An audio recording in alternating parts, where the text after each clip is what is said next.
لا أقسم بيوم القيامة ولا أقسم بالنفس اللوامة أيحسب الإنسان أن لن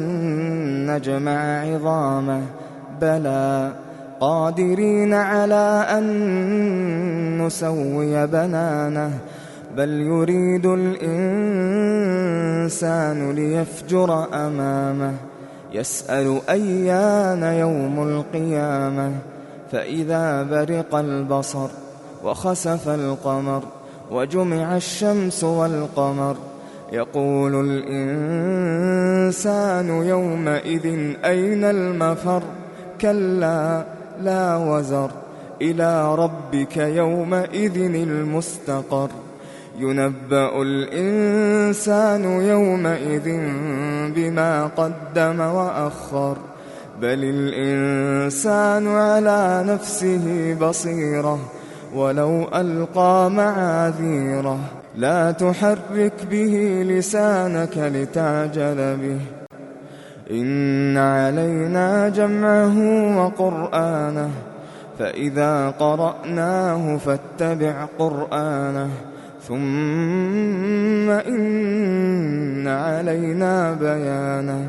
كلا بل تحبون العاجلة وتذرون الآخرة وجوه يومئذ ناظرة إلى ربها ناظرة ووجوه يومئذ باسرة تظن أن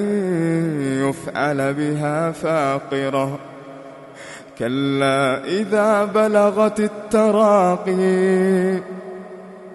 كلا إذا بلغت التراقي وقيل من راق وظن أنه الفراق والتفت الساق بالساق إلى ربك يومئذ المساق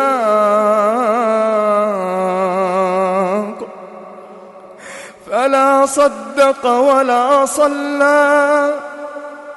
ولكن كذب وتولى ثم ذهب إلى أهله يتمطى أولى لك فأولى ثم أولى لك فأولى أيحسب الإنسان أن يترك سدى ألم يك نطفة من مني يمنى ثم كان علقة فخلق فسوى فجعل منه الزوجين الذكر والأنثى أليس ذلك بقادر على أن يحيي الموتى